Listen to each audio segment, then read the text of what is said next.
మాజీ మంత్రి BRS MLA Harish Rao రాజీనామా చేయాలంటూ హైదరాబాద్ నగరంలో ఫ్లెక్సీలు కలకలం రేపాయి. మనం ఒకసారి విజువల్స్ చూసుకుంటే దమ్ముంటే రాజీనామా చేయి, రుణమాఫీ అయిపోయే, నీ రాజీనామా ఏడబోయే అంటూ మనకు ఫ్లెక్సీలు దర్శనమిస్తున్నాయి. నగరంలోని పలు ఏరియాల్లో రైతులకు అంటే పూర్తి స్థాయి రుణమాఫీ చేసిన కాంగ్రెస్ ప్రభుత్వం తన హామీ నెరవేర్చడంతో హరీష్ రావు రాజీనామా చేయాలంటూ ఈ ఫ్లెక్సీలు వెలిసినట్లుగా మనకు తెలుస్తుంది. మల్కాజ్గిరి మాజీ ఎమ్మెల్యే మైనంపల్లి హనుమంతరావు అభిమానుల పేరుతో ఈ ఫ్లెక్సీలు ఏర్పడినట్లుగా మనకు కనిపిస్తుంది. దమ్ముంటే రాజీనామా చేయి, రుణమాఫీ అయిపోయే, నీ రాజీనామా ఏడబోయే, అగ్గిపెట్టే హరీష్ రావు అని రాసి ఉన్న ఫ్లెక్సీలు మనకు నగరంతో పాటు సికింద్రాబాద్, ప్యాట్నీ, ప్యారడైజ్, బేగంపేట్, పంజాగుట్ట సహా పలు ప్రాంతాల్లో ఈ ఫ్లెక్సీలు దర్శనమిచ్చాయి.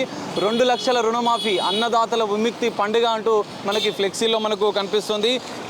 అయితే ఆగస్టు 15 వరకు రాష్ట్రంలోని రైతులందరికీ 2 లక్షల రుణమాఫీ సంపూర్ణంగా అమలు చేసి చూపిస్తే తాను రాజీనామాకు సిద్ధంగా ఉన్నానంటూ బీఆర్ఎస్ నేత హరీష్ రావు గతంలో అసెంబ్లీ వద్ద గన్ పార్క్, అమరవీరుల స్తూపం సాక్షిగా ప్రకటించిన నేపథ్యంలో ఈ సవాల్ను గుర్తు చేస్తూ నగరంలో ఫ్లెక్సీలు ఏర్పాటు చేయడంతో రాజకీయంగా హరీష్ రావు రాజీనామాకు ఛాలెంజ్ మరోసారి చర్చనీయాంశంగా మారిందని చెప్పుకోవచ్చు.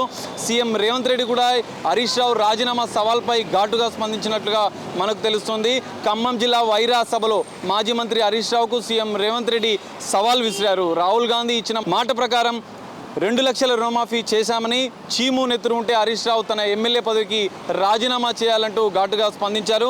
హరీష్ రావు రాజీనామా చేస్తే సిద్దిపేటకు పట్టిన పీడ విరగడవుతుందని ధ్వజమెత్తారు. అయితే ఒకవేళ రాజీనామా చేయకపోతే అమరవీరుల స్తూపం దగ్గర హరీష్ రావు ముక్కు నేలకు రాసి ప్రజలకు క్షమాపణ చెప్పాలని సీఎం రేవంత్ రెడ్డి డిమాండ్ చేసినట్లుగా మనకు తెలుస్తోంది. ఇదిలా ఉంటే హరీష్ రావు మాత్రం ఈ విషయంపై స్పందిస్తూ ముఖ్యమంత్రి రేవంత్ రెడ్డి ప్రవర్తన దేవుళ్ళ మీద ఒట్టు పెట్టుకొని కూడా మాట మీద నిలబడకపోగా నిస్సిగ్గుగా బీఆర్ఎస్ మీద అవాకులు చవాకులు పేలుతున్నారంటూ ఆయన ట్విట్టర్ వేదికగా స్పందించిన విషయం మనకు తెలుస్తోంది. అయితే ఆగస్టు 15వ తేదీ వరకు 31,000 కోట్ల మాఫీ చేస్తానన్న సీఎం రేవంత్ పూర్తి స్థాయిలో రైతులకు రుణమాఫీ చేయలేదని చెప్పి హరీష్ రావు స్పందించారు.